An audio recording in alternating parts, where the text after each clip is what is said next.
আল্লাহ পাকের কুদরতের রাগান্বিত বড় আওয়াজে হাসরের ময়দানটা কেঁপে উঠবে। অপরদিকে সূর্যের গরম, আল্লাহ বলবে সূর্য যত তাপ আছে জমিনে ছেড়ে দাও। অন্যদিকে জাহান্নামের আওয়াজ, জাহান্নামের আওয়াজে হাসরের মাঠ থরথর করে কেঁপে উঠবে। ওমরে ফারুকের মতো বান্দা জান্নাতের টিকিট পাইয়াও জীবনটা ভর কান্না করে গেলেন জাহান্নামের আযাবের ভয়। এমনকি আপনার আমার নবী, যে নবীর কোনো গুনাহ নাই, জিন্দা নবী, হায়াতুন নবী, আজও মদিনাতুল মুনাওয়ারা রওজা পাকের মধ্যে নবী জিন্দা উম্মতের খবর নিতেছেন।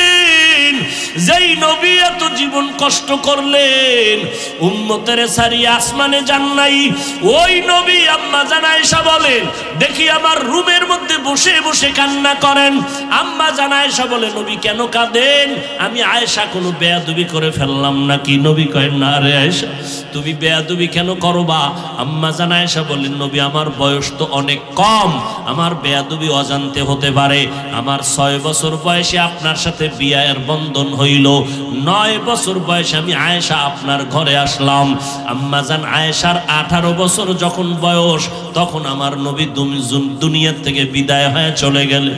ও আম্মা জানেরা, মাত্র আম্মা জান আয়েশা নবীর ঘর করেছেন 9 বছর। 18 বছরের একজন নারী আম্মা জান আয়েশা, বেশি বয়স হয় নাই, নবীর ঘর করলেন মাত্র 9 বছর। এই 9 বছরে 18 বছরের নারী আম্মা জান আয়েশা নবীর বরকতে স্বামীর খেদমত করে কি পাইলেন জানেননি? আম্মা জান আয়েশা বলেন, 6 বছরে বিয়া হয়ে গেল, 9 বছর বয়সে নবীর ঘরে আসলাম, বাকি 9 বছর নবীর ঘর করে 18 বছরে নবী বিদায়। আল্লাহর শুকর, ওই 9 বছরে আমি আয়েশাকে আল্লাহ এত ব্রেন দান করেছেন, আমি 2000-এর উপরে হাদিসের হাফেজা হয়ে গেছি।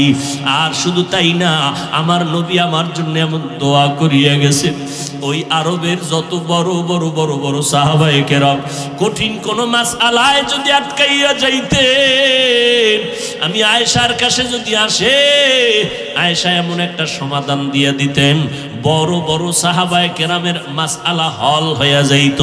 ও আম্মা জান আয়েশা 18 বছর বয়স, 9 বছর ঘর করিয়া 2000-এর উপরে হাদিস তার মুখস্থ হয়ে গেল। অথচ কপাল বুঝি খারাপ, আম্মা জানেরা মাওলার কোরআন শরীফটাও পড়তে পারলেন না। কোরআনটা পড়বেন ফজরের পরে সূরা ইয়াসিন, জোহরের নামাজের পরে সূরাতুর রহমান তেলাওয়াত করবেন, আসরের নামাজের পরে আম্মা ইয়াতাসাআলুন, মাগরিবের নামাজের পরে সূরা ওয়াকিয়া তেলাওয়াত করবেন, এশার নামাজের পরে সূরা মুলুক তেলাওয়াত করবেন। আপনার ঘর ফেরেশতারা পাহারা দিবে, আপনার ঘরে কোনোদিন চোর ডাকাত আসবে না, আপনার স্বামীর কামাই রুজিতে কোনোদিন অভাব লাগবে না। সূরা ইয়াসিনটা পড়া ভুলিয়েন না রে আম্মা জান। কপাল খারাপ, দুনিয়ার সব কিছুই শিখলেন, কোরআন পড়া শিখলেন না। আমি ছোটবেলার থেকে বলতেছিলাম, ভুলে গেছিলাম, আম্মা জান আমাদের গজল শিখাইতেন, আম্মা জান আমাদের কোরআন পড়া শিখাইছেন। ও পর্দার আড়ালের আম্মা জান, কেন কোরআন শিখলেন না রে মা? কোরআনের মতো আর এত মধুর তেলাওয়াত কই পাইবেন? ও পর্দার আড়ালের আম্মা জান, ওই আম্মা জান আয়েশার মতো আপনারাও নারী। নবী বলেন, আয়েশা আমি কান্না করার কারণ হাসরের ময়দানের কঠিন কথা আমার মনে পড়ে গেল। আম্মা জান আয়েশা বলেন, কেমন কঠিন? নবী বলতেছেন, আয়েশা এই জমিনটা হবে কিয়ামতের মাঠ, হাসরের ময়দানে সমস্ত নারী পুরুষ উলঙ্গ আল্লাহর আদালতে দাঁড়াবে। আল্লাহ পাক গরম মেজাজ নিয়ে কুদরতের আওয়াজ দিয়া বলবেন, লিমানিল মুলকুল ইয়াউম। আল্লাহ পাকের কুদরতের রাগান্বিত বড় আওয়াজে হাসরের ময়দানটা কেঁপে উঠবে। অপরদিকে সূর্যের গরম, আল্লাহ বলবে সূর্য যত তাপ আছে জমিনে ছেড়ে দাও। অন্যদিকে জাহান্নামের আওয়াজ, জাহান্নামের আওয়াজে হাসরের মাঠ থরথর করে কেঁপে উঠবে। নবীজি বলেন, ও আয়েশা, নবীদের কোনো গুনাহ নাই, সেই নবীরা পর্যন্ত কান্না শুরু করবেন, হাউমাউ করে কাঁদবেন আর বলবেন, উম্মতের কথা সব নবীরা ভুলিয়া কাঁদবেন, আল্লাহ আমাকে বাঁচাও। আদম নবী কান্না শুরু করবেন, আল্লাহ আমারে বাঁচাও। মুসা নবী কান্না করবেন আর বলবেন, আল্লাহ আমারে বাঁচাও। সূর্যের গরম সহ্য করা যায় না, জাহান্নামের আওয়াজ কানের মধ্যে নেওয়া যায় না, এমন এক কঠিন পরিস্থিতির মধ্যে ইব্রাহিম নবী কাঁদবেন আর বলবেন, আল্লাহ আমারে বাঁচাও। একজন নবী ও উম্মতের কথা কেউ স্মরণ করবেন না। আম্মা জান আয়েশা বলেন, নবী তখন আপনি তো দু জাহানের সরদার, রহমতের নবী, আপনি তখন কি করবেন? আম্মা জানকে নবী বলেন, ও আয়েশা, ওই সময় আমি কোন উম্মতের কথা নিজের চিন্তা বাদ দিয়া আমি আল্লাহর দরবারে মাকামে মাহমুদে সিজদায় পড়ে কাঁদবো আর বলবো, আল্লাহ আমার উম্মতের বাঁচাও, আমার উম্মতের বাঁচাও। আমি একবারও আমাকে বাঁচানোর কথা বলবো না, আমি আমার মেয়েকে বাঁচাও বলবো না, আমি আমার স্ত্রীকে বাঁচাও বলবো না, আমি বলবো, আল্লাহ আমার উম্মতের বাঁচাও। আম্মা জান আয়েশা বলেন, আপনার কান্নার পরে কি হবে? আল্লাহ বা নবী বলেন, ও আয়েশা, তখন আমার আল্লাহর অন্তরে মায়ার জোশ আসিয়া যাবে। আমার আল্লাহ বলবে, নবী আপনি মোটেও কাঁদবেন না, মাথা উঁচু করেন, আপনাকে আমি এখনই সুযোগ দিচ্ছি রে নবী, আপনার একটা উম্মত আমি জাহান্নামে দিব না, আপনি বাঁচিয়া বাঁচিয়া এই কোটি মানুষের মধ্য থেকে উম্মতগুলো জান্নাতের দিকে নিয়ে যান। আম্মা জান বলেন, নবী তখন আপনি কি করবেন? নবী বলেন, আমি কোটি কোটি মানুষের মধ্যে উম্মতগুলো বাঁচিয়া আরশে আজিমের নিচে নিয়ে বসাবো। আল্লাহর নবীর প্রশ্নের কথায় আম্মা জান আয়েশা বলেন, নবী কোটি কোটি মানুষের মধ্যে আপনি উম্মতগুলো চিনবেন কি করে? আল্লাহর নবী বলেন, ও আয়েশা, দুনিয়াতে আমার উম্মতেরা 5 বেলার ওযু বানাইয়া যারা নামাজ আদায় করত, কিয়ামতের দিন ওই ওযুর অঙ্গগুলো নূরের আলোর দ্বারা ঝলমল করতে থাকবে। আমি নবী দেখে দেখে ধরে ধরে জান্নাতের দরজায় নিয়ে যাব। কিন্তু নবী নিজে নিয়া কাউসারের পানি নিজের হাতে পান করাবেন, লাইনে দাঁড় করায়া। হঠাৎ দেখবে একটা পর্দা পড়িয়া গেছে, উম্মত পর্দার বাইরে। হঠাৎ নবী দেখে বলবো, ফেরেশতা, আমার উম্মত এখনো লাইনে দাঁড়ানো, পর্দা ফালাইলা, কাউসারের পানি কি দিব না? ফেরেশতারা বলবে, নবী এই উম্মতগুলো আসলে আপনার দাবি করলো, আসলে হাকিকতে আপনার দুশমন। এরা আপনার উম্মত দাবি করিয়া নামাজ পড়ে নাই, আপনার উম্মত দাবি করতো হালাল খায় নাই, আপনার উম্মত দাবি করিয়া পর্দা করে নাই, বরং আপনার সুন্নতের জবাই করত। ওলামায়ে কেরাম পায়ে ধরিয়া বলার পরেও তারা সঠিক পথে চলে নাই। নবী রাগান্বিত হইয়া বলবেন, সোহকান সোহকা, এ আমার উম্মতেরা, তোমরা তাড়াতাড়ি ভেগে যাও, আমি আজকে তোমার এই কর্মকাণ্ডে স্বীকার করে নিলাম, আমি তোমার নবী না, তোমরা আমার উম্মত না। ও এলাকার মুসলমান যুবক ও বৃদ্ধ বাবা, ও পর্দার আড়ালের আম্মা জান, আল্লাহর নবী যখন বলবে ভেগে যাও, ওই কাতারে না জানি আমি পড়িয়া যাই। যদি আমি পড়িয়া যাই, জাহান্নামের আগুন ছাড়া কিছুই হবে না রে বাবা। দুনিয়ার গরম সইতে পারো না, জাহান্নামের গরম কেমনে সহ্য করবা?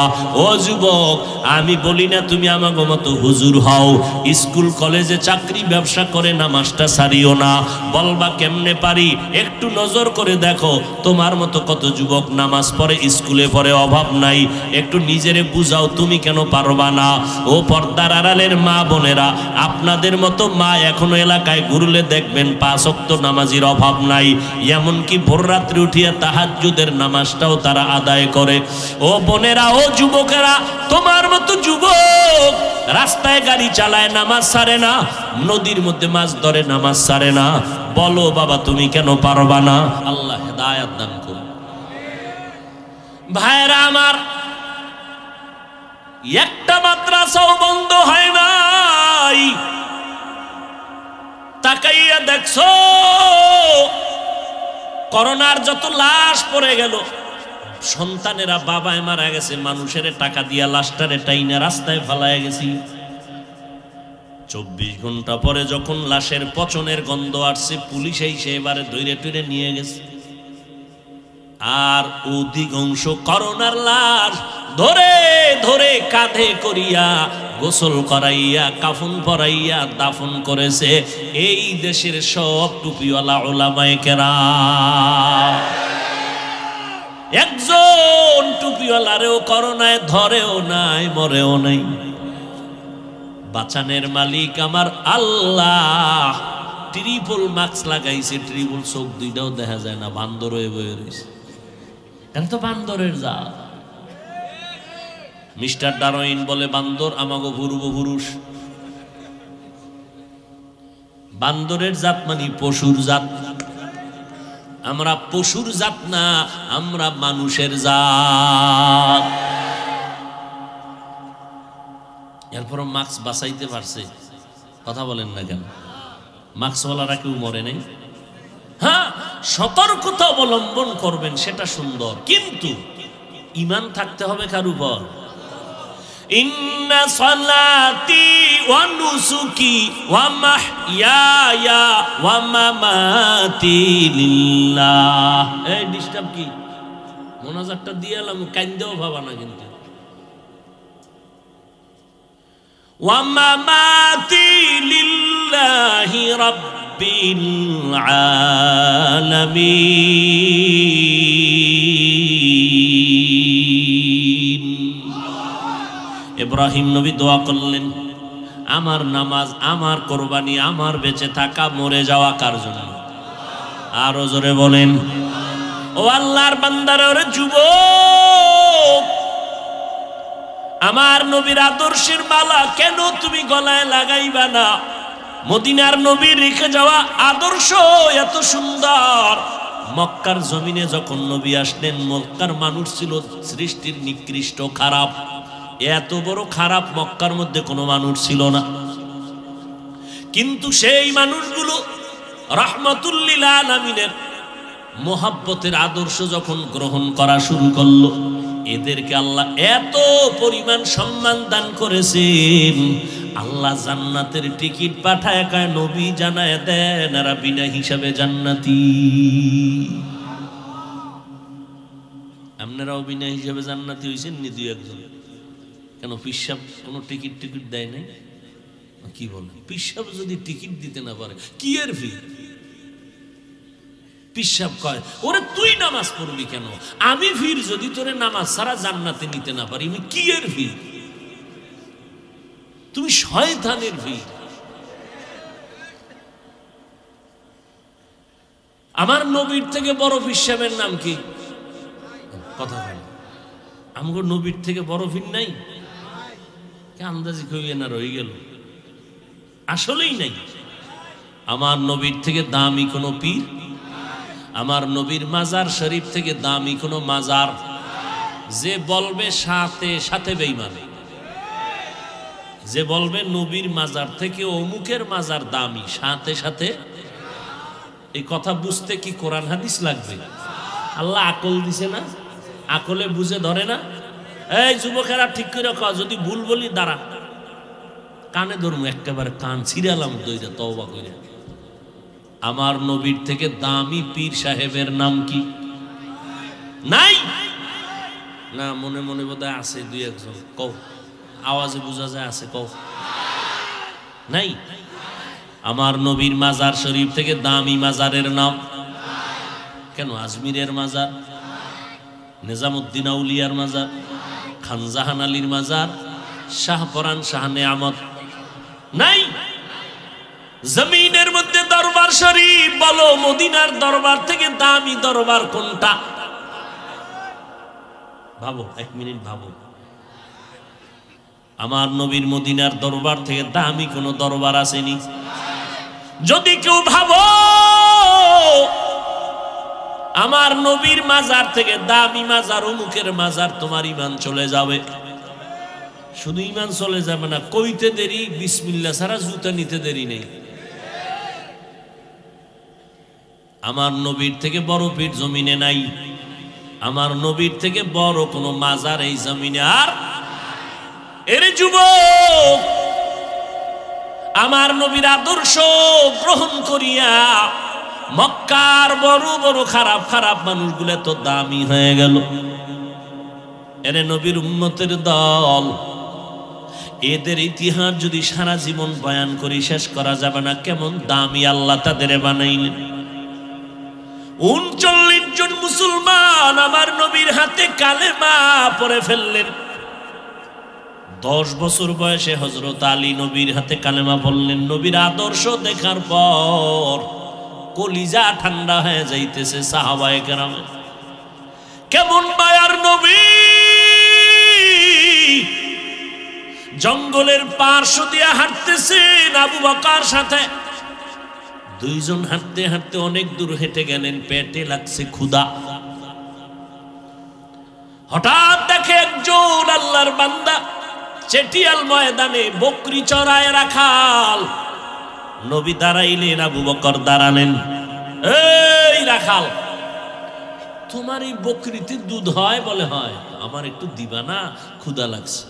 রাখাল বলে, বকরির আমি রাখাল, আমি তো মালিক না, আমার অনুমতি নেই দেওয়ার, আমি মালিক না, আমি শুধু রাখাল। শুধু এই এতটুকু বয়ান যদি কেউ দিলে ঢুকায়, আর দুর্নীতি থাকে সোনার বাংলায়, কইলি কইব রাজনীতি করে। রাখাল বলে, আমার মালিকানায় নাই। এবার রহমাতুল লিল আলামিন দাঁড়ায় আছেন, আবু বকর দাঁড়ানো। ডাক দিয়া কয়, রাখাল, যেই বকরিটা জীবনে দুধ দিবে না, তুমি ভাবো ওই বকরিটা আমি মুহাম্মদের হাতের সামনে এনে দাও। যেটা জীবনে দুধ দিবে না, ওই বকরি নিয়ে আসছে।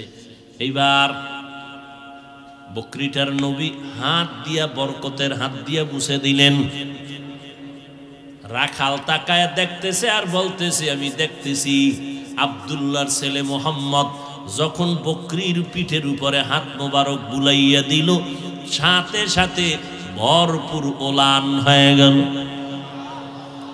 মোহাম্মদ নিজের হাতে দুধ টেনে টেনে টেনে টেনে বের করে নিজেও পান করলেন, আবু বকরকে পান করালেন, আমারেও দিলেন। এরপরে বকরিটার উপর আবার হাত মুছলেন, আগের মতো হয়ে গেল। এই রাখাল, বকরিটারে আবার পালের সাথে দিয়ে আসো।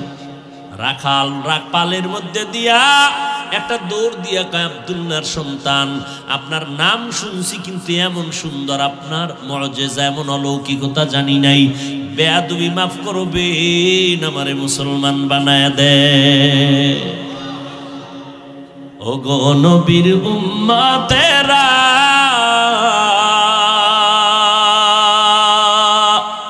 হয়ে আজি দিশাহারা, কোরআন হাদিসের চলো যখন যাহা চায় মনে, নবী বিনে কে তরাবে পুলসিরাত মিজানে, নবী বিনে কে তরাবে পুলসিরাত মিজানে। কেমন মায়ার নবী আমার, যে নবীর আদর্শ দেখে দেখে বেঈমানরা অল্প সময় কালেমাওয়ালা হয়ে গেল। এরে নবীর উম্মতের দল, আমার মায়ের নবীর আদর্শে পড়িয়া সাহাবায়ে কেরাম নিজের জীবনটাকে বিলীন করে দিয়েছেন। জীবন দিয়া দিছেন, কিন্তু আল্লাহর মোহাব্বতের বিলীন করেন নাই। নবীর মোহাব্বতের মাঝে কোনো ফাটল ধরান নাই। এরে নবীর উম্মতেরা, ও যুবক, এত সুন্দর একটা প্যান্ডেল সাজাইয়া মানুষগুলো বসে আছে, খাওন নাই, ঘুম নাই, বিছনাটাও এত কোয়ালিটি পূর্ণ না। আপনাদের কি মখমলের চাদর দিছেনি? যেই বিছনাটা দিছে এটাই যদি কোনো বিয়ার অনুষ্ঠানে দেয়, কি পরিমাণ জুতা খাইব। অথচ এখানে আপনারা যে বসে আছেন, কে বড় কে ছোট, কে আলেম কে মূর্খ, কোনো ভেদাভেদ নাই, কষ্ট নাই। আছে? কষ্ট আছে? যাহারে ওয়াজে আইলাম, আমাকে এইরকম দুর্বল বিছনা দিল কেন? তাহলে স্বর্ণের ভাটি নিয়ে আইতাম। এতগুলো মানুষ কোন খানা পাবে এর কোনো নিশ্চয়তা নাই, খাওয়ানোর লোভেও বসে নাই। বসেন কি আবার উটের গোশত দেওয়া হবে? কোনো লোভ নাই। এরপরে এতগুলো মানুষ নিয়ন্ত্রণের জন্য কোনো পুলিশ নেই, র্যাব নাই, আছে? কোনো চুপচাপ বসে আছে, কে এদের বসায় রাখলো? এর পেছনে অবশ্যই কোনো নিয়ন্ত্রণ চলতেছে। ওই আল্লাহকে চিনো। এত সুন্দর অবস্থা দেখাই বেঈমানেরা কালেমা পড়ে। আমগো ধর্মের মধ্যে এমন কোনো সিস্টেমই নেই। মুহাম্মদের আদর্শের মধ্যে এত সুন্দর সিস্টেম, এটা দেখে দেখে বহু বিধর্মী কালেমা পড়ে। অযুবকের দল, মদিনার নবী বলছেন যুবকের দ্বারা আমি মুহাম্মদের উপকার হয়েছে। আজকে সেই যুবক সারাটা রাত মোবাইলটা সামনে নিয়ে কবিরা গুনাহ করে করে করে করে রাত কাটায় দেয়। ও যুবক, তাকাইয়া দেখছো তোমার মতো কত যুবক আন্দর কিল্লা মসজিদের গেইটে গিয়া জুমার সময় দেখবা অনেক যুবক তোমার মতো চেহারা, সুন্দর গোলাপের মতো, কিন্তু দুইটা চোখের পাওয়ার নাই, ভিক্ষার হাতা থালা নিয়ে কাঁদতেছে, আমার একটু ভিক্ষা দেও। তোমার 2 টাকা দিলে আমার বাসার মধ্যে আগুন জ্বলবে, খানা হবে। আজকে তুমি যেই চক্ষু দিয়া নাচ গান দেখে সারাটা রাত্র কাটাও, আল্লাহ যদি তোমারে অন্ধ বানাইতেন কেমনে সেই নাচ গান দেখতে রে যুবক? আমার আল্লাহরে এখনো চিনো না। আমরা নবীর তরিকা মানার কারণে তোমার সম্মান কমে নাই, ইজ্জত আমাদের কমে নাই। আমার নবীর এই সুন্নাত আর আদর্শ দুনিয়ার কোন হিন্দুরা মানবে না, বৌদ্ধরা মানবে না, ইহুদিরা মানবে না, খ্রিস্টানরা মানবে না। বলো বাবা, আমার নবীর সুন্নতের আদর্শ কারা মানবে? সত্য কথা বলতেও কষ্ট লাগে। তুমি মুসলমান হইয়া থাকলে নবীর আদর্শ কেন মানো না? তুমি কি বাঁচবা আর পরে আরো 10 বছর পর গ্যারান্টি কই এমন একটা দিন নাই যুবকের লাশের খবর নেই। 365 দিন খুঁজবা, দেখবা গড় হিসাবে প্রতিদিন যুবকের লাশ। আজকে তুমি এখন বয়ানে বসছো, দিব্যি আরামে শুনতেছো, আল্লাহ না করুন আগামীকাল না জানি কার খবর হয়ে যায় হসপিটালে অমুক বান্দা অসুস্থ বিছনায় পড়ে আছে, পরের দিন নাই। অযুবক, আমার মায়ার নবী তোমার জন্য কত দোয়া করে গেলেন। ওই নবীর আদর্শের মালা গলায় লাগাও। তোমাকে আমি এই কথা বলি না চলো স্কুল কলেজ বাদ দিয়ে সবাই কওমি মাদ্রাসায় যাও, না না না, একবারও বলবো না, কেউ বললেও মানবা না। ও যুবক, আমি এই কথা বলি না, পাঁচকুল্লি মাথায় দাও, তাবলিগে যাও, চরমনাই যাও, হাটাজারি যাও, দেওবন্দীদের কাছে যাও, তাও বলবো না। স্কুল সারিয়া মাদ্রাসায় আসো, তাও বলবো না। বরং আমি তোমার পক্ষে বলে গেলাম, এ যুবক, স্কুল সারবানা, কলেজ সারবানা, ভার্সিটির পড়া সারবানা, ডাক্তার হও, আমি দোয়া করি ইঞ্জিনিয়ার হও, তুমি একজন বড় প্রফেসর হয়ে যাও, একজন ভালো ডাক্তার হয়ে যাও। ও বাবা, তুমি ডাক্তার হও, আমার কোনো দুঃখ নাই, বরং দোয়া করি আমার মাদ্রাসায় মাওলানা মুফতি হওয়ার জন্য ছাত্রের অভাব নাই, কিন্তু আমার দেশে আদর্শ ডাক্তারের অভাব, আদর্শ ইঞ্জিনিয়ারের অভাব, আদর্শ একজন প্রফেসরের অভাব। ও বান্দা, তুমি মাদ্রাসায় দরকার নাই, তুমি তোমার লাইনে থাকিয়া তুমি আদর্শওয়ালা হয়ে যাও। স্কুল কলেজে পড়িয়াও তুমি আদর্শ ডাক্তার হও, ইঞ্জিনিয়ার হও, তবে বেয়াদব হইবা না। তোমার আচরণে যেন কোনো আলেম কষ্ট না পায়, তোমার ব্যবহারে যেন মুরব্বীরা কষ্ট না পায়, তোমার ব্যবহারে যেন কোনো মা বাবা, তোমার বন্ধুরা কষ্ট না পায়, তোমার আচরণে যেন অন্য সন্তান খারাপ হয়ে না যায়। ও যুবকের জন্য দরকার তোমার দোয়া, আর দোয়ার মধ্যে তোমার সবথেকে দামি দোয়া হলো তোমার মা বাবার দোয়া। তোমার মায়ের দোয়া নাও, বাবার দোয়া নাও। মা বাবার দোয়া করতে দেরি আরশে আজিমে যাইতে কোনো পর্দা থাকে না রে বাবা। অনেক সন্তানের বাবারা মায়েরা বারবার চিঠি দেয়, দোয়া চায়, হুজুর আমার সন্তানটার জন্য দোয়া করবেন, লাইনে নেই। আমি বলি আব্বা জানেরা, আম্মা জানেরা, যেই পরিমাণ হুজুরদের কাছে আপনারা দোয়া চাইলেন, এর অর্ধেক যদি আল্লাহর কাছে চাইতেন ফলাফল পেয়ে যাইতেন। বাবা হইয়া দোয়া করতে পারেন না কি মোহাব্বত সন্তানের জন্য। এর পর্দার আড়ালের আম্মা জান আসেনি, আম্মা জানেরা আছে, আম্মা জানেরা আওয়াজ শুনিনি, আমাকে ফাঁস করলি ওলাগা শুনি, আল্লাহ কবুল করেন। আর আওয়াজ শুনবে কি, ডাইনে বামে ক্যাসেট মেসেট নিয়ে যখন প্যান্ডেলে ঢুকে আওয়াজের ভিতরে আর কোনো বয়ান চলে না। আবার দু চারজন মহিলা যদি এক জায়গায় হয় বয়ান তাদেরটা শোনা লাগে, আমগো শুনবে কখন? যেই বয়ান শুরু হয় ৩-৪ জন আম্মা জান এক জায়গায় হলে টাটকা বয়ান চলে। এই প্যাঁচ লাগাইন না। মহিলা প্যান্ডেলে প্রজেক্টর দেওয়া কবিরা গুনাহ, হারাম। আমার চেহারা আপনার বোনেরা দেখবে, মায়েরা দেখবে, হালাল না হারাম? যেটা সরাসরি দেখা হারাম, এটা ভিডিওতে দেখাও হারাম। আপনি মানেন না মানেন, ফতুয়ার জায়গায় ফতোয়া, তাকওয়ার জায়গায় তাকওয়া। আমার চেহারা আপনার বোনেরা দেখবে, মায়েরা দেখবে, হালাল না হারাম? আল্লাহকে সাক্ষী রেখে বলেন হালাল না হারাম? যেটা সরাসরি দেখা হারাম তা ভিডিওতে দেখাও হারাম। যত গুনাহ হবে সব কমিটির। হেদায়েতের ওয়াজ কি বলবো, আমাদের বহু বুজুর্গরা ওয়াজই এখন বন্ধ করে দিতেছেন। হেদায়েতের ওয়াজ দিয়া সব ডাইরেক্ট কবিরা গুনাহ। ওয়াজ দিছেন হেদায়েতের, মার্কেট করবেন কেন? আবার দোকান দিছেন, মহিলা সেখানে বেপরদায় দোকানে ঢুকবে কেন? এমন দোকান দিবেন কেন? যুবতীরাও ঘুরে, যুবকেরাও ঘুরে ওয়াজের মার্কেটে। এদিক দিয়া সওয়াব, ওদিক দিয়া গুনাহ, প্লাস আর মাইনাস। আল্লাহর কসম একবার, আল্লাহর কসম দুইবার, আল্লাহর কসম তিনবার। সরাসরি আমাকে দেখা যেমন কবিরা গুনাহ, এটা আমাকে ভিডিওতে দেখলেও কবিরা গুনাহ। ওই কক্সবাজার কালকে গেলাম টেকনাফ, হ্যাঁ দেখলাম বক্তা গো ছবি দিয়া পোস্টার। আমি কই কেয়ামত আইতে আর দূর কত, কেয়ামতটার কত দূরে।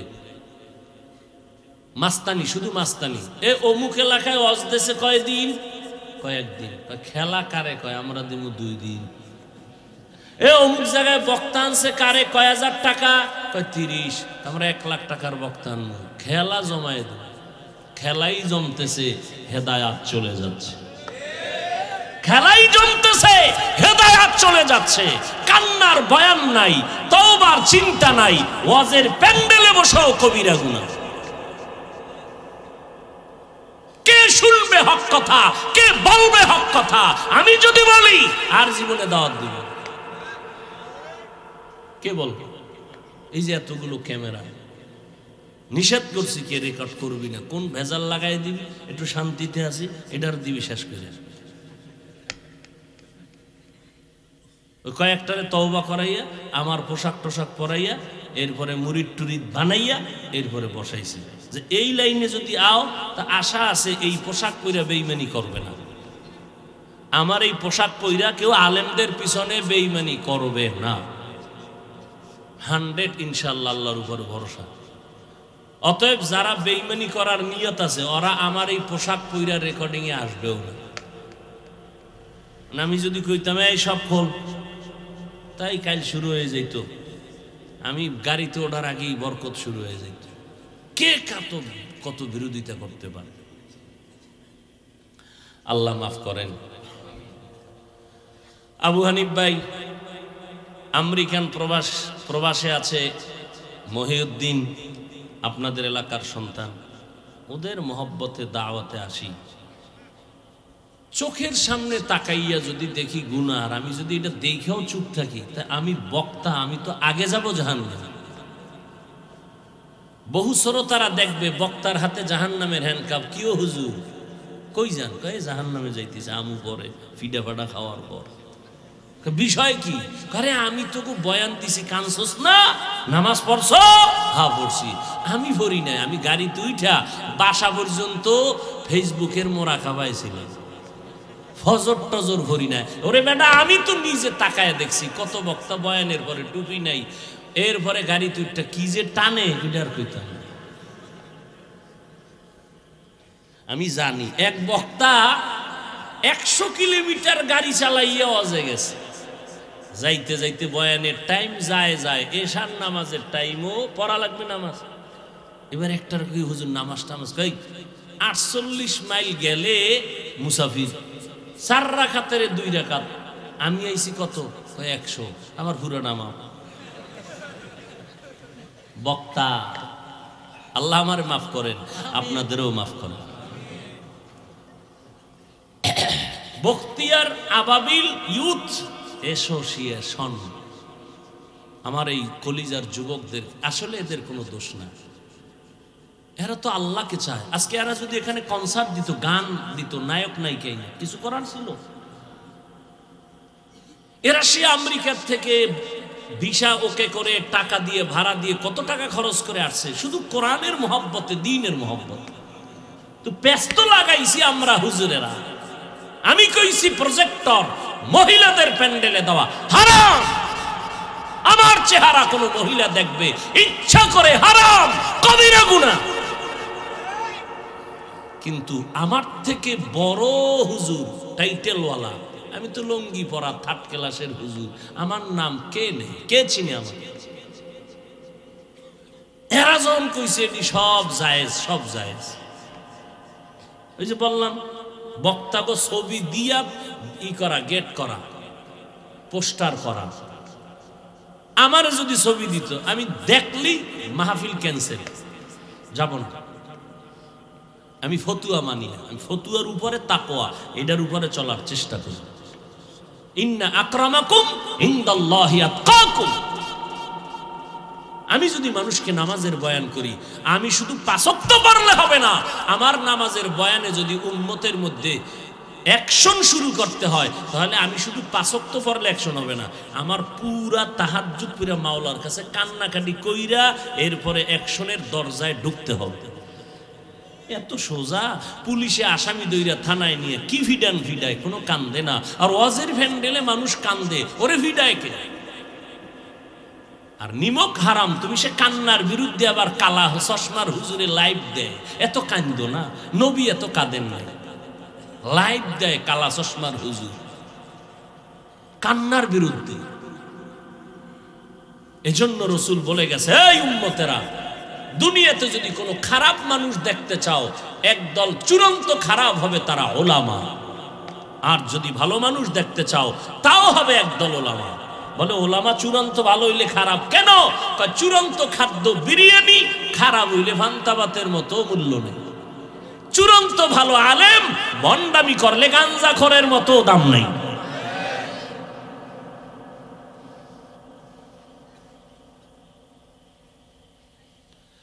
হায় হায়, কি বয়ান করব?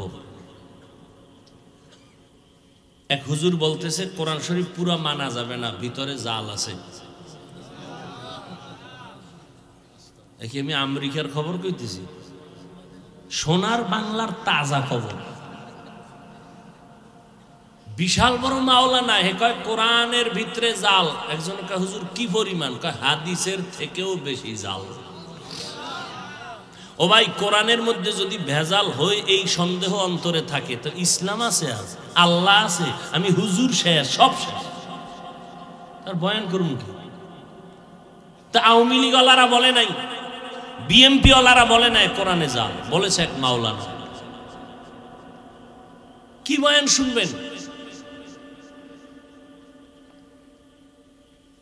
কে বলবে এই কথা? বড় আফসোস, এখানে বয়ানে বসছেন একটু ঈমান তাজা করার জন্য। ভালো করে মনে রাখবেন, বলে গেলাম, মানেন আর না মানেন, আজীবনের জন্য কথাটা ঘরে লিখে রাখবেন। ভালো কাজ যদি আল্লাহর জন্য কাজ করতে গিয়ে যদি কোনো গুনার ভিতরে সামিল হয়, তাহলে ওই কাজে অ্যাকশন নয়, রিয়াকশন হবে। এটা মনে রাখবেন, লিখে রাখবেন। কোনো ভালো কাজ করতে গিয়ে যদি অপরাধে জড়াইয়া যায়, মানে ভালো করার নিয়তে যদি অপরাধ কইরা ভালোর দিকে যায়, গুনায় শামিল হয়ে যদি কোনো নেক সাধন করতে চায়, তাহলে ওই নেক সাধন করে কোনো ফায়দা হবে না, রিয়াকশন হবে। ভালোটাকে ভালো সিস্টেমে করতে হবে। হাদিসও পড়ছি আজকে, লা তাআতা লি মাখলুকিন ফি মাসিয়াতিল খালিক, আল্লাহকে অসন্তুষ্ট করে পৃথিবীর কাউকে খুশি করা হারাম।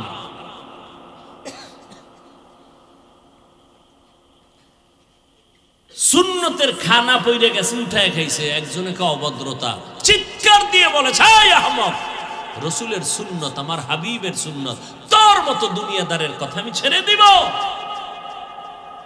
আমরা প্লেট চেটে খাই, খাই অভদ্রতা, আর এরা কুত্তার মতো কিছু খায়, কিছু ফেলে দেয়, ভদ্রতা।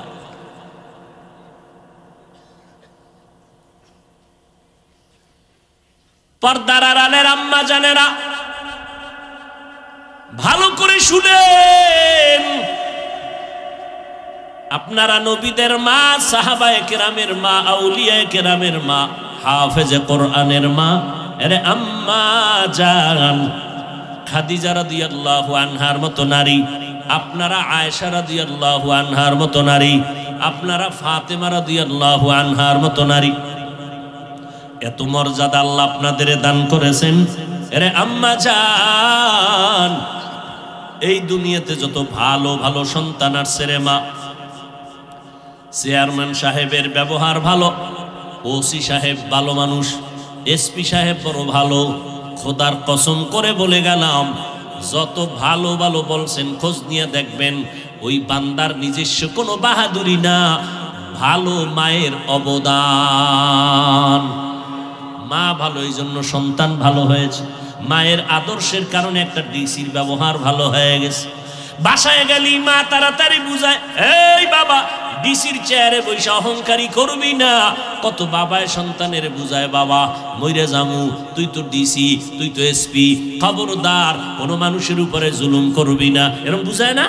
হ্যাঁ, ওই মা বাবায় বুঝায়। আবার কিছু মা বাবা আছে কয়, যত পারো খাবি, আমগো কিছু দিবি।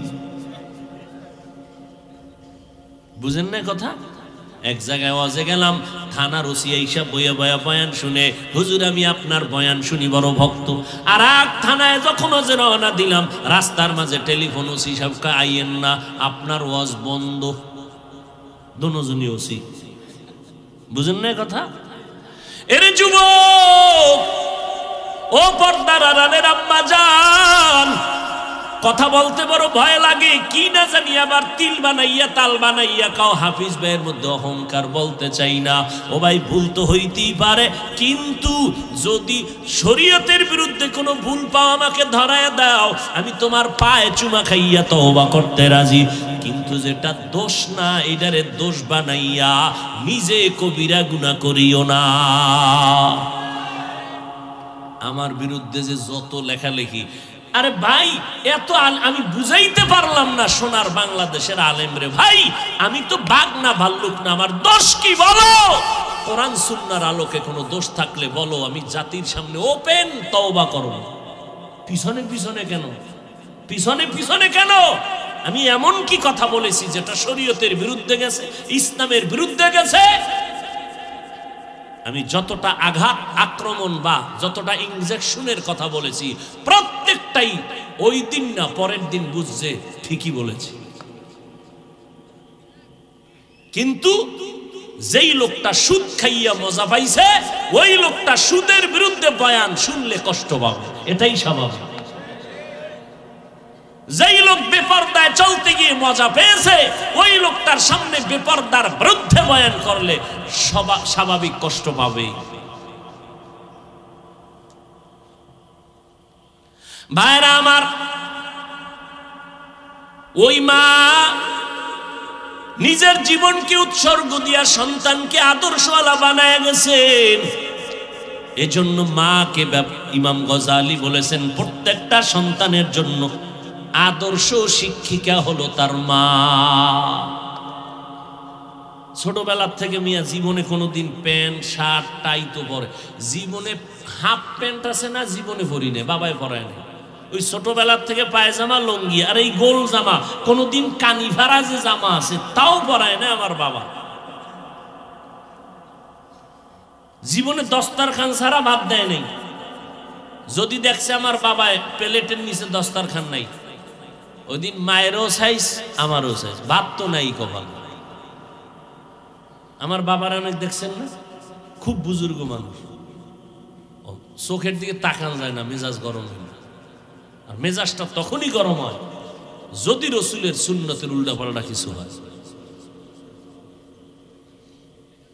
ভাইরা আমার, ভালো করে বুঝো,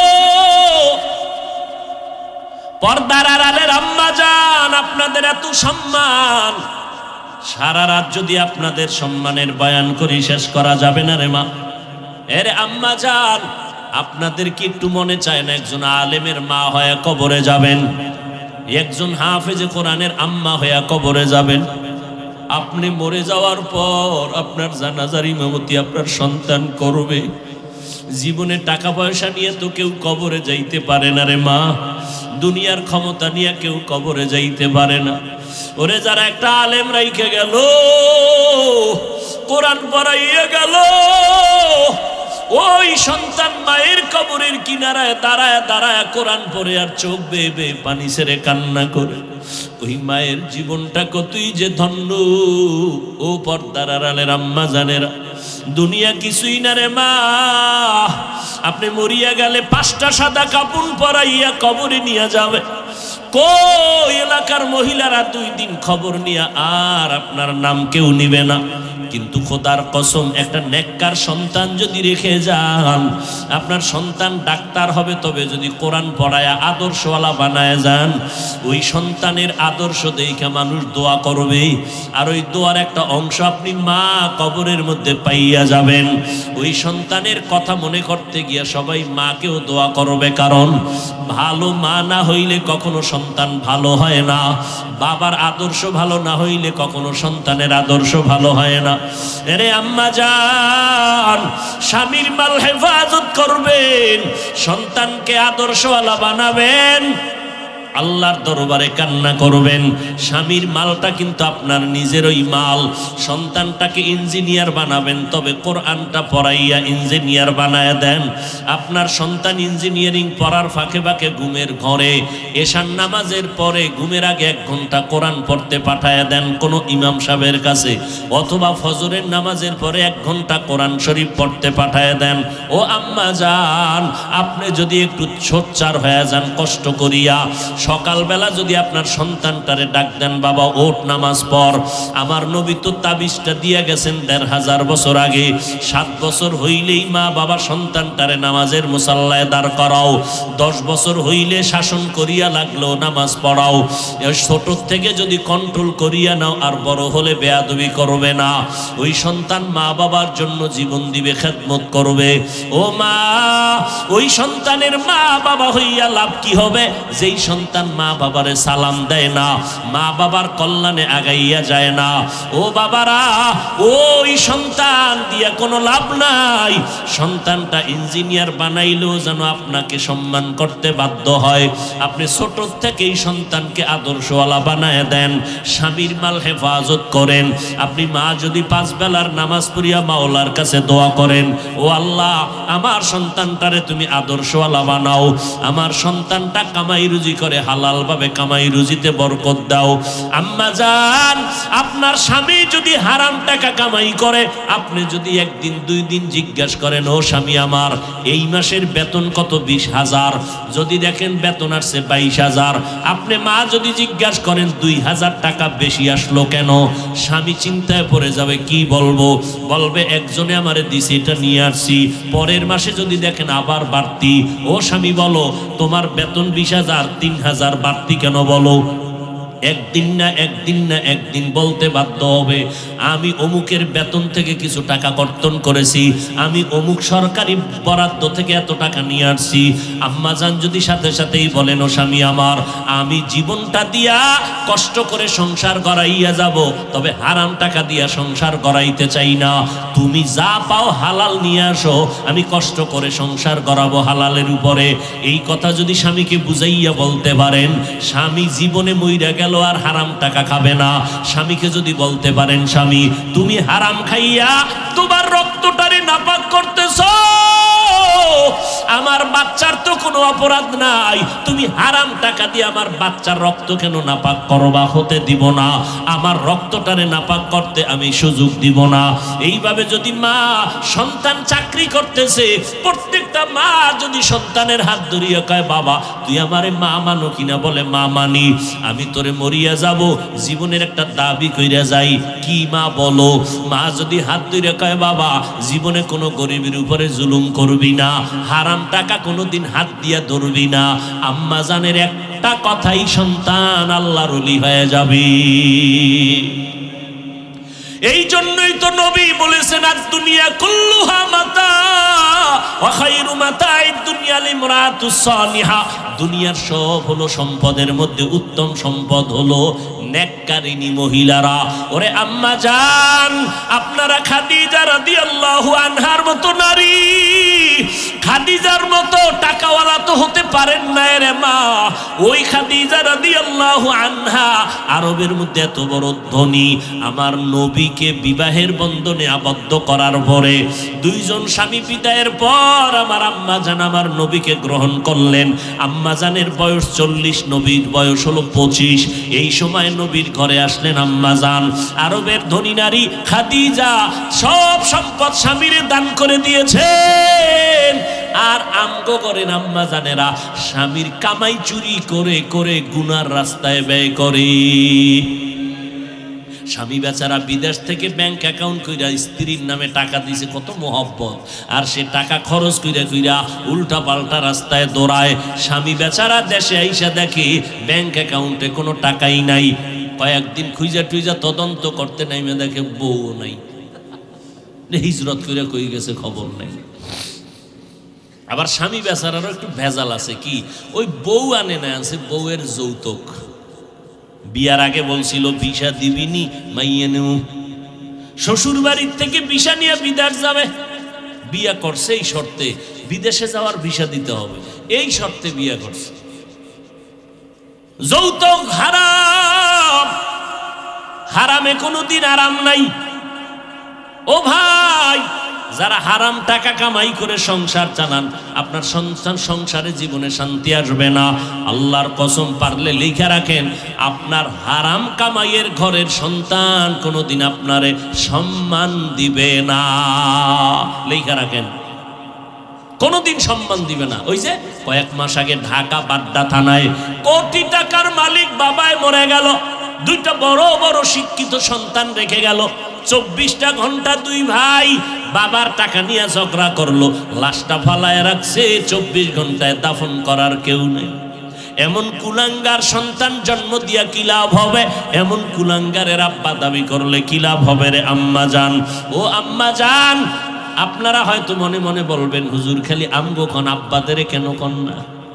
আরে আম্মা জান, বাবা এবং মায়ের তুলনায় সন্তান মায়ের কাছে সময় দেয় বেশি, মাকে ফলো করে বেশি। এই জন্য বলি, মা হলো আদর্শ শিক্ষিকা, আব্বাকে বলে নাই। কারণ বাবায় সংসার ঠিক রাখতে খাওয়ান নাই, ঘুম নাই, দৌড়ার দৌড়, সারা জীবনটা কষ্ট।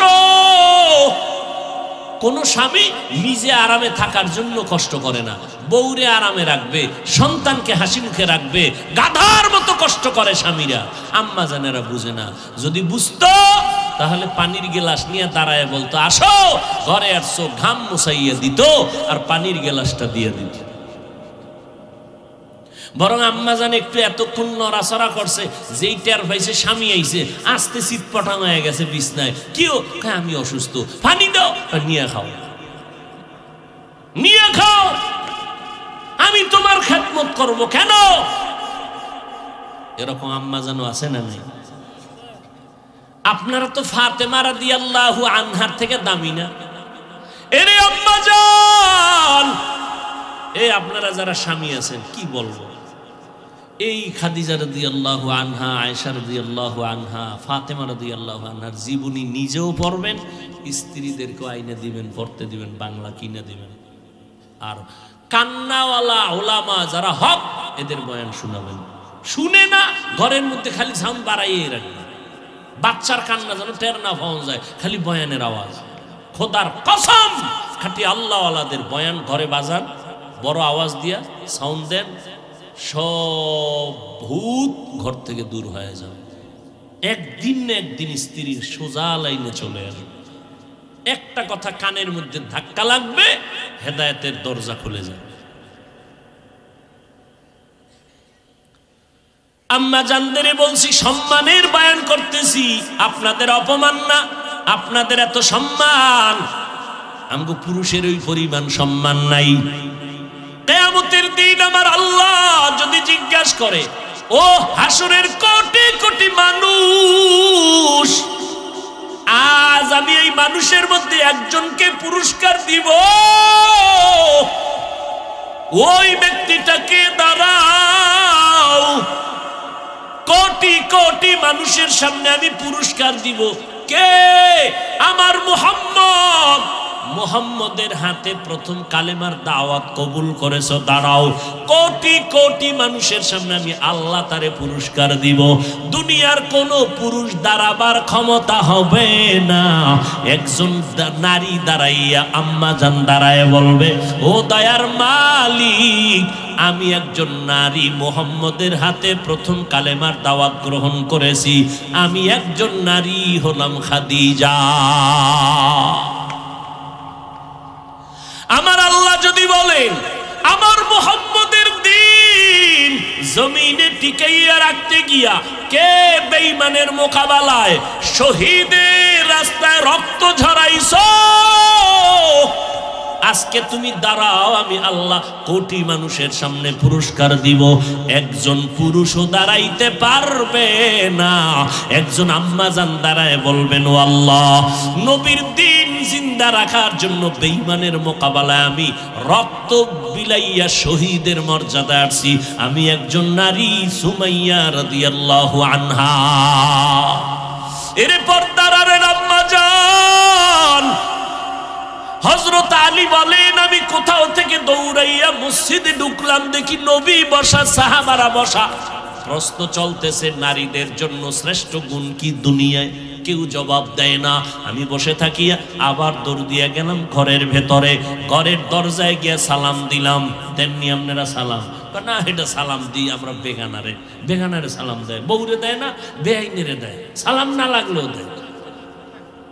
শালিরে সালাম দেয়, বউরে সালাম দেয় না। নিমক হারাম কপাল করা মুসলমান। আবার কামি নবীর আশেক, বেগানারে সালাম দেয়। বেগানারে সালাম দেওয়া জায়েজ নেই। বেগানারে সালাম দেওয়া কি নাই? আর খালি সালাম, সালামালাইকুম সালামালাইকুম সালাম দেয়। সালামের স্টাইল কি সালামালাইকুম?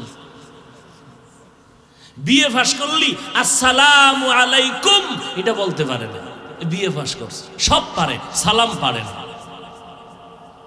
বেগানাকে সালাম দেওয়া নিষেধ। আম্মা জানেরাও বেগানা পুরুষকে সালাম দেওয়া নিষেধ। কোন বেগানা পুরুষ বেগানা নারীকেও সালাম দেওয়া সম্পূর্ণ নিষেধ। মাকে সালাম দেওয়া লজ্জা লাগে, বেআইনের দিলে মজা লাগে।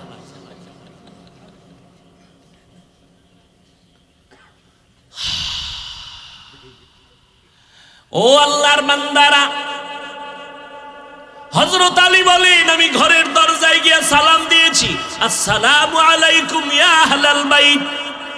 ঘর থেকে জবাব ওয়া আলাইকুমুস সালাম। জানা থাকলে বলবেন কে সালামের জবাব দিছে? ফাতেমা রাদিয়াল্লাহু আনহা। দরজার সামনে কে? আরে ভেতরে না ফাতেমা, বাইরে কে? হযরত আলী। আলীর ঘাম ঝরতেছে। ফাতেমা রাদিয়াল্লাহু আনহা কেমন মহিলা! গ্রামে একটা প্রবাদ আছে না, সংসার ধন্য হয় রমণীর গুণে। আজ গোটা দুনিয়াতে রসুলের বংশধারা এখনো জিন্দা আছে ফাতেমার মাধ্যমে। ফাতেমার মাধ্যমে। এরে আম্মা জানেরা, ফাতেমাকে আলী দেখতেছেন হাতে ময়লা লাগানো, কাজে ব্যস্ত। যেই ঘরের মহিলারা সংসারে কাজ করে না, তাদের সংসার উন্নতি হয় না, কপাল ঘুরে যায়। ও পর্দার আড়ালের মা, নিজের সংসার নিজে গড়াইবেন, কাজের মাইয়া বলারে দিয়া সব কাজ করাইবেন না রে আম্মা, বরকত হবে না। কেমনে কইতাম এত কথা ওয়াজে কওয়া যায়? আম্মা জান আপনার কাপড় চুপুর, আব্বা জানের কাপড় চুপুর কাজের লোক দিয়া ধুইতে দিবেন না, বরকত থাকবে না। ও কেমনে বলি, এরে আম্মা জান, ফাতেমা নিজের হাতে চাকা ঘুরাইয়া আটা বের করে, নিজ হাতে রুটি বানায়। আর আম্মা জান খালি কয় আমি অসুস্থ। আল্লাহ একা যখন কইতি আছো বাড়াইতেই থাকি, পয়েন্ট খালি বাড়তি আছে। ডায়াবেটিস কত? কয় 28, এরপরে কয় 35। কাম করবো না, টাকার বাহাদুরি। কাজের লোকে বাথরুমে গেলে পরিচ্ছন্ন হয় কিনা, অজু করে কিনা খবর নাই, ও যা খাওয়াবি দেখে। একটা ঘৃণা তো থাকা উচিত। সব কাজ কাজের লোক করবে কেন? যেটা কাজের লোক করবে সে কাজ করবে। আপনি আম্মাজান তো ঘরের রত্ন, স্বামীরে পাকাইয়ে খাওয়াইবেন আপনি। এরে আম্মাজান, হযরত আলী বলে ফাতেমা কাজে ব্যস্ত, সব কাজ বন্ধ করে সালাম দিয়ে পানি দিলেন। কি ব্যাপার এত পেরেশান কেন? নবীজির দরবার থেকে আসছি। আব্বাজান কেমন আছেন? আলহামদুলিল্লাহ, তবে একটু পেরেশান দেখলাম। কেন পেরেশান? ও ফাতেমা, একটা প্রশ্ন নিয়ে কথা চলতেছে, জবাব নাই। এই জমিনের মধ্যে নারীদের জন্য শ্রেষ্ঠ গুণ কি কেউ বলতে পারে না। নবীও চুপ করে বসে আছেন। ফাতেমা আমার দিল বলে তুমি হয়তো পারবা। ফাতেমা বলে ইনশাআল্লাহ আমি পারবো। আব্বা জানের সালাম দিয়ে বলে দেন নারীদের জন্য দুনিয়াতে শ্রেষ্ঠ গুণ হলো বেগানার নজর থেকে নিজেকে বাঁচাইয়া রাখা। হযরত আলী দৌড় আবার নবীর দরবারে। নবী দেখা কয়বার একটা সংবাদ পাইছে, আলীও কি খবর? আমার ফাতেমা কেমন আছে? আলহামদুলিল্লাহ ভালো। জবাব দিয়েছে আপনার কলিজার টুকরা ফাতেমা। কি জবাব? ফাতেমা বলেছে নবী সারা দুনিয়ার নারীদের জন্য শ্রেষ্ঠ গুণ হলো চেহারাটা অন্যের বেগানার নজর থেকে নিজের চেহারা বাঁচাইয়া রাখা। ফাতেমা ইন্তেকালের আগে কয় আলী দুনিয়াতে কোনো বেগানায় আমি ফাতেমার দেহটা পর্যন্ত দেখে নাই। আমার মরণ হয়ে যাবে ভাব, আমারে ঘরের মধ্যে দ্রুত গতিতে জানাজা পড়ায় দাফন করো, বা বাইরে লাশটা নামাবা না। বাইরের লোকগুলো দেখিয়া আমার কাফনের উপর দিয়ে আমার দেহটা দেখা বলবে নবীর কন্যা এত বড় লম্বা, এত মোটা ছিল, দরকার নাই, আমার জানাজা ঘরের মধ্যে কমপ্লিট করে দাফন করে দিও। এরে আম্মা জান, আপনারা তো ফাতেমা রাদিয়াল্লাহু আনহার মতো নারী। ফাতেমা যদি পারে আপনি কেন পারবেন না? পারার পরেও দেখেন ফাতেমার উপরে কেমন হুঁশিয়ারি সংকেত। আলান নবী সাল্লাল্লাহু আলাইহি ওয়াসাল্লাম ইয়া ফাতেমাতু আনকিজি নাফসাকে মিনান নার। নবীর ইন্তেকালের 6 মাস আগে ফাতেমাকে নবী ডেকে বলেন, ও ফাতেমা আমি তোমারে কত আদর করি বুঝানো যায় না রে ফাতেমা। আমি যদি কোথাও যাই তোমার থেকে শেষে বিদায় নেই, কোথাও থেকে আসলে আগে তোমার কাছে দেখা করি। কিন্তু ফাতেমা বিদায়ের আগে বলে গেলাম নিজেকে জাহান্নামের আগুন থেকে বাঁচাইয়া কবরে যাইও। কবরে গিয়া যদি নেক আমল দেখাইতে না পারো কোনো উপায় হবে না। ও নবীর উম্মতের দল, আমার মায়ার নবী রাহমাতুল লিল আলামিন কলিজার টুকরা ফাতেমা জান্নাতের নারীদের সরদারিনী, তাকে যদি এত কঠিন কথা নবীর জবানে বলতে পারেন, ও চট্টগ্রামের আনোয়ার আর আম্মা জানেরা, আপনাদের আমলের খবর কি? ইমানের খবর কি? স্বামীর খেদমতের খবর কি? সন্তানের হক কি পরিমাণ আদায় করেছেন? আম্মাজান পর্দা কতটুকু রক্ষা করতে পেরেছেন? আপনার সতীত্ব, আপনার চরিত্র কি পরিমাণ ঠিক রাস্তায় রাখতে পারছেন? আল্লাহর সাথে একটু হিসাবটা তাড়াতাড়ি মিলাইয়া যান। কোন দিন কবরে ডাক আসবে বলা যায় না। ও নবীর উম্মতেরা, ও যুবক, এখনো সময় আছে, তওবা করো। স্কুলে পড়ো, কলেজে পড়ো, চাকরি করো, তবে আর নামাজটা ছাড়িও না রে বাবা। মা বাবার দোয়া নিয়ে সামনে আগাও। জীবনে যদি ভুল করিয়াও থাকো এখনো সময় আছে, তওবা করো। আল্লাহর মোহাব্বত নিয়ে চলো। আজকে তোমার মতো স্বাধীন চিন্তা করিয়া যদি আমি Hafizur Rahman pant shirt tie লাগাইয়া রাস্তায় চলতাম, কেউ আমারে বাধা দিত না। টুপিটা মাথায় দেওয়ার কারণে মাথা গরম লাগে, এরপরও কেন টুপি ফালাই না? না, দাড়ির কারণে যৌবনের ভাব চলে যায় তারপরও কেন দাড়ি ফালাই না, লম্বা জামার কারণে শরীরটা গরম লাগে তারপরও কেন ফালাই না। ও বাবা, এই টুপি দাড়ির কারণে কত মানুষ আমারে গালি দেয়, এরপরও কেন এই রাস্তা ছাড়ি না রে বাবা। শীতের মধ্যে ঠান্ডা পানি দিয়া ফজরের নামাজটা পড়তে অজু বানায় কত কষ্ট, এটার বলার ভাষা নাই, এরপরেও কেন নামাজ ছাড়ি না রে বাবা। একটাই কারণ, আল্লাহর নবীর হাতে গড়া সাহাবায়ে কেরাম জান্নাতের টিকিট পাইছেন আবু বকর সিদ্দিক, এরপরও নামাজে দাঁড়াইয়া দাঁড়াইয়া কান্না করতেন সারাটা জিন্দেগি। ওমরে ফারুকের মতো বান্দা জান্নাতের টিকিট পাইয়াও জীবনটা ভর কান্না করে গেলেন জাহান্নামের আযাবের ভয়। এমনকি আপনার আমার নবী, যে নবীর কোনো গুনাহ নাই, জিন্দা নবী, হায়াতুন নবী, আজও মদিনাতুল মুনাওয়ারা রওজা পাকের মধ্যে নবী জিন্দা উম্মতের খবর নিতেছেন। যেই নবী এত জীবন কষ্ট করলেন, উম্মতের সারিয়ে আসমানে যান নাই, ওই নবী আম্মা জান আয়েশা বলেন, দেখি আমার রুমের মধ্যে বসে বসে কান্না করেন। আম্মা জান আয়েশা বলে, নবী কেন কাঁদেন? আমি আয়েশা কোনো বেয়াদবি করে ফেললাম নাকি? নবী কয়, না রে আয়েশা, তুমি বেয়াদবি কেন করবা? আম্মা জান আয়েশা বলেন, নবী আমার বয়স তো অনেক কম, আমার বেয়াদবি অজান্তে হতে পারে। আমার 6 বছর বয়সে আপনার সাথে বিয়ের বন্ধন হইল, 9 বছর বয়সে আমি আয়েশা আপনার ঘরে আসলাম। আম্মা জান আয়েশার 18 বছর যখন বয়স, তখন আমার নবী দুনিয়া থেকে বিদায় হয়ে চলে গেলে। ও আম্মা জানেরা, মাত্র আম্মা জান আয়েশা নবীর ঘর করেছেন 9 বছর। 18 বছরের একজন নারী আম্মা জান আয়েশা, বেশি বয়স হয় নাই, নবীর ঘর করলেন মাত্র 9 বছর। এই 9 বছরে 18 বছরের নারী আম্মা জান আয়েশা নবীর বরকতে স্বামীর খেদমত করে কি পাইলেন জানেননি? আম্মা জান আয়েশা বলেন, 6 বছরে বিয়া হয়ে গেল, 9 বছর বয়সে নবীর ঘরে আসলাম, বাকি 9 বছর নবীর ঘর করে 18 বছরে নবী বিদায়। আল্লাহর শুকর, ওই 9 বছরে আমি আয়েশাকে আল্লাহ এত ব্রেন দান করেছেন, আমি 2000-এর উপরে হাদিসের হাফেজা হয়ে গেছি। আর শুধু তাই না, আমার নবী আমার জন্য এমন দোয়া করিয়ে গেছে, ওই আরবের যত বড় বড় বড় বড় সাহাবায়ে কেরাম কঠিন কোন মাসআলায় যদি আটকাইয়া যাইতে, আমি আয়েশার কাছে যদি আসে, আয়েশা এমন একটা সমাধান দিয়ে দিতেন, বড় বড় সাহাবায়ে কেরামের মাসআলা হল হয়ে যাইত। ও আম্মা জান আয়েশা 18 বছর বয়স, 9 বছর ঘর করিয়া 2000-এর উপরে হাদিস তার মুখস্থ হয়ে গেল। অথচ কপাল বুঝি খারাপ, আম্মা জানেরা মাওলার কোরআন শরীফটাও পড়তে পারলেন না। কোরআনটা পড়বেন ফজরের পরে সূরা ইয়াসিন, জোহরের নামাজের পরে সূরাতুর রহমান তেলাওয়াত করবেন, আসরের নামাজের পরে আম্মা ইয়াতাসাআলুন, মাগরিবের নামাজের পরে সূরা ওয়াকিয়া তেলাওয়াত করবেন, এশার নামাজের পরে সূরা মুলুক তেলাওয়াত করবেন। আপনার ঘর ফেরেশতারা পাহারা দিবে, আপনার ঘরে কোনোদিন চোর ডাকাত আসবে না, আপনার স্বামীর কামাই রুজিতে কোনোদিন অভাব লাগবে না।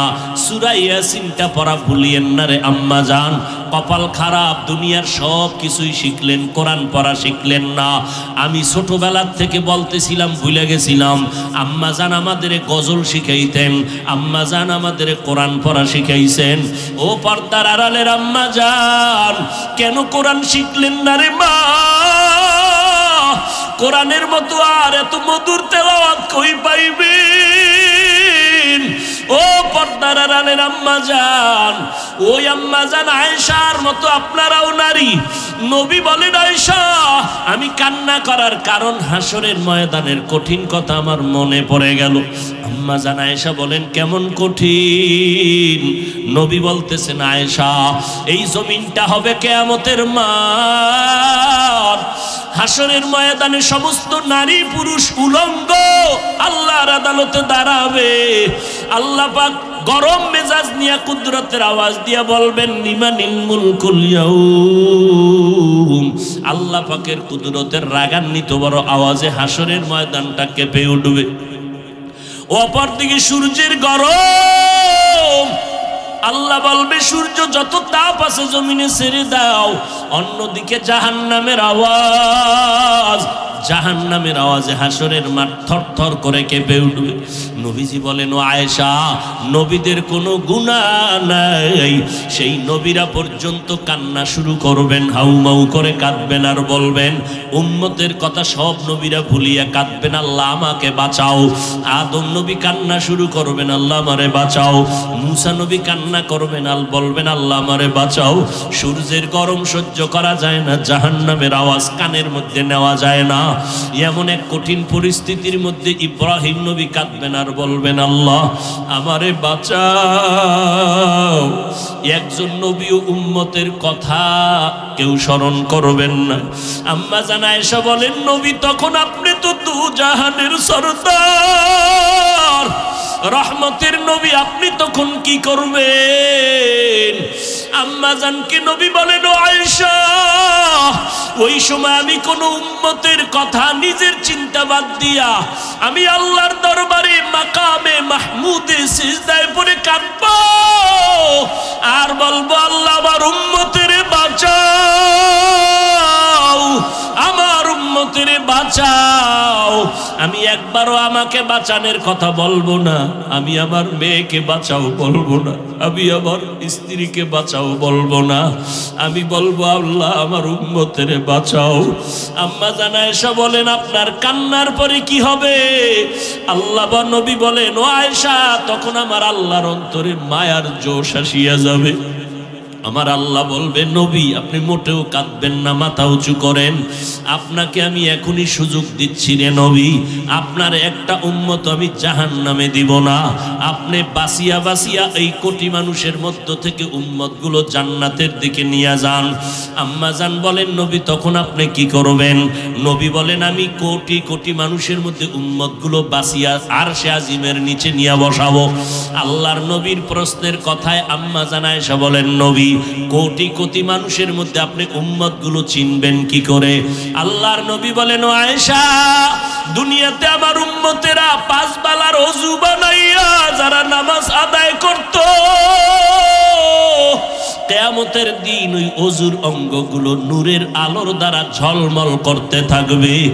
আমি নবী দেখে দেখে ধরে ধরে জান্নাতের দরজায় নিয়ে যাব। কিন্তু নবী নিজে নিয়া কাউসারের পানি নিজের হাতে পান করাবেন, লাইনে দাঁড় করায়া। হঠাৎ দেখবে একটা পর্দা পড়িয়া গেছে, উম্মত পর্দার বাইরে। হঠাৎ নবী দেখে বলবো, ফেরেশতা, আমার উম্মত এখনো লাইনে দাঁড়ানো, পর্দা ফালাইলা, কাউসারের পানি কি দিব না? ফেরেশতারা বলবে, নবী এই উম্মতগুলো আসলে আপনার দাবি করলো, আসলে হাকিকতে আপনার দুশমন। এরা আপনার উম্মত দাবি করিয়া নামাজ পড়ে নাই, আপনার উম্মত দাবি করত হালাল খায় নাই, আপনার উম্মত দাবি করিয়া পর্দা করে নাই, বরং আপনার সুন্নতের জবাই করত। ওলামায়ে কেরাম পায়ে ধরিয়া বলার পরও তারা সঠিক পথে চলে নাই। নবী রাগান্বিত হইয়া বলবেন, সোহকান সোহকা, এ আমার উম্মতেরা, তোমরা তাড়াতাড়ি ভেগে যাও। আমি আজকে তোমার এই কর্মকাণ্ডে স্বীকার করে নিলাম, আমি তোমার নবী না, তোমরা আমার উম্মত না।